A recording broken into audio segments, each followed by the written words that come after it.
दुनिया के 7 ऐसे इत्तेफाक जिन्हें जानकर आप भी हैरान हो जाओगे। नंबर 1, ये कहानी है ब्रिटिश आर्मी के मेजर वाल्टर समरफोर्ड की, जो वर्ल्ड वार 1 के दौरान 1918 में जंग के मैदान में थे। तभी उनके ऊपर अचानक से बिजली गिर जाती है, जिससे उनके कमर के नीचे का हिस्सा पैरालाइज्ड हो जाता है। फिर 1924 में रिटायरमेंट के बाद एक नदी के किनारे मछली पकड़ते वक्त बिजली फिर से उनके शरीर पर आ गिरी और उनके शरीर का दाहिना हिस्सा भी पैरालाइज्ड हो गया। लेकिन 2 साल बाद इलाज से वो पूरी तरह ठीक हो गए, पर 4 साल बाद फिर से उनके ऊपर बिजली आ गिरी, जिससे उनका पूरा शरीर पैरालाइज्ड हो गया और कुछ ही दिनों में उनकी मृत्यु हो गई। लेकिन मौत के बाद भी बिजली ने उनका पीछा नहीं छोड़ा और 4 साल बाद बिजली उनके कब्र पर गिरी, जिससे उनकी कब्र भी नष्ट हो गई।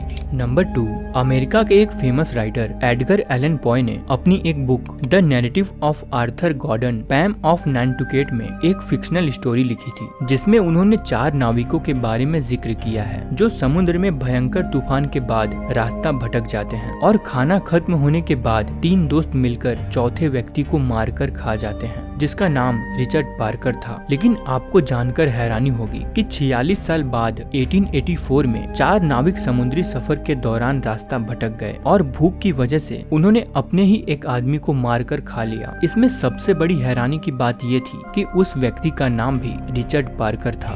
नंबर 3, नेपोलियन और एडोल्फ हिटलर दोनों ही अपने समय में सबसे क्रूर शासक थे, जिनके शासन काल में करोड़ों लोगों ने अपनी जान गंवाई थी। लेकिन इन दोनों के बीच कई समान समय के संयोग हैं, जैसे दोनों का ही जन्म जहां पर उन्होंने शासन किया वहां पर नहीं बल्कि किसी और देश में हुआ था। साथ ही जब नेपोलियन के हाथ सत्ता आई, उसके ठीक 129 साल बाद हिटलर के हाथ में सत्ता आई। जब नेपोलियन ने सोवियत के खिलाफ युद्ध की शुरुआत की, उसके ठीक 129 साल बाद हिटलर ने भी सोवियत के खिलाफ युद्ध की शुरुआत की थी। और तो और जब नेपोलियन सोवियत के खिलाफ युद्ध हार गया, उसके ठीक 129 साल बाद हिटलर भी सोवियत के खिलाफ युद्ध हार गया था।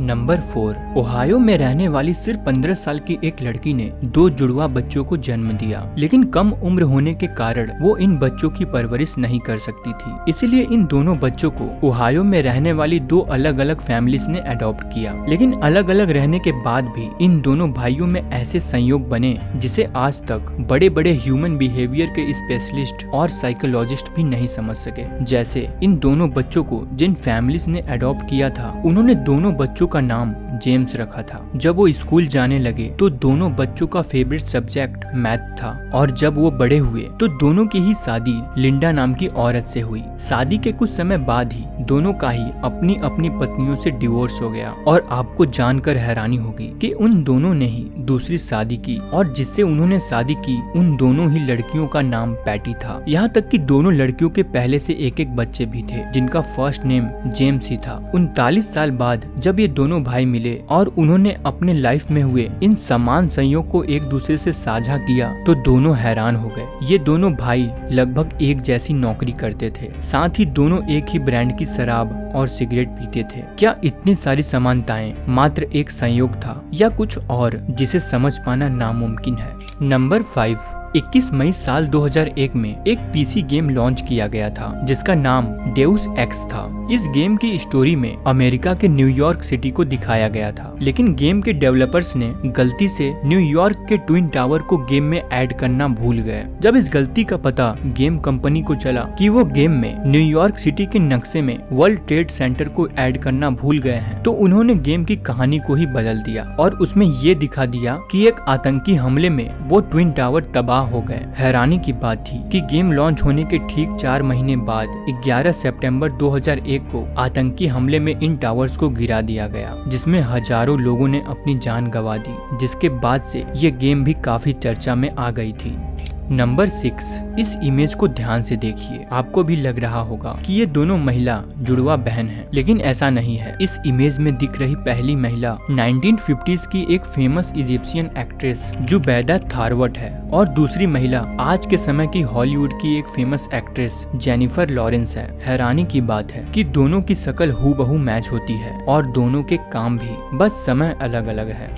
नंबर 7, ये स्टोरी यूगोस्लाविया में रहने वाले फ्रैंक सेलेक नाम के एक व्यक्ति की है, जिन्हें दुनिया का सबसे लकी मैन भी कहा जाता है, क्योंकि इनकी जिंदगी में कई ऐसी घटनाएं हुई हैं जिस पर यकीन करना काफी मुश्किल है। जैसे साल 1962 में सेलेक ट्रेन से कहीं जा रहे थे, लेकिन ट्रेन दुर्घटनाग्रस्त होकर नदी में गिर जाती है, जिसमें 17 लोगों की जान चली जाती है। लेकिन सेलेक इस दुर्घटना में बच जाते हैं। उनका एक हाथ टूटने के बाद भी वो नदी से तैरकर बाहर निकल जाते हैं। इसके एक साल बाद 1963 में सेलेक प्लेन से ट्रेवल कर रहे थे और वो प्लेन भी दुर्घटनाग्रस्त हो जाता है। लेकिन सेलेक की जब आंख खुली तो वो हॉस्पिटल में थे, क्योंकि हादसे के वक्त वो प्लेन से बाहर उड़कर घास के ढेर पर गिर गए थे। फिर साल 1966 में वो बस में सफर कर रहे थे और उस बस का भी एक्सीडेंट हो जाता है, जिसमें 4 लोगों की मौत हो जाती है। लेकिन सेलेक फिर से बच जाते हैं। इसके बाद 1970 में वो अपनी कार लेकर कहीं जा रहे थे, जिसमें अचानक आग लग जाती है और उनकी कार ब्लास्ट हो जाती है। लेकिन ब्लास्ट से ठीक पहले वो अपनी कार से निकल जाते हैं और इस हादसे में भी वो बच जाते हैं। ऐसे ही 1995 में वो फिर से एक बस दुर्घटना में बच जाते हैं और 1996 में सेलेक एक ट्रक दुर्घटना में भी बच जाते हैं। और इतना ही नहीं, साल 2003 में उन्होंने पहली बार लॉटरी की टिकट खरीदी और पहली ही बार में वो 1 मिलियन रुपए जीत जाते हैं। इसीलिए उन्हें दुनिया का सबसे लकी मैन कहा जाता है। हालांकि कुछ लोग उन्हें अनलकी भी कहते हैं, क्योंकि उनके साथ कई हादसे हुए थे। वैसे आप उन्हें क्या कहना पसंद करेंगे, हमें कमेंट बॉक्स में कमेंट कर जरूर बताएं। और अगर आपको हमारी ये वीडियो पसंद आई तो वीडियो को लाइक और चैनल को सब्सक्राइब करना ना भूलें। मिलते हैं नेक्स्ट वीडियो में। धन्यवाद।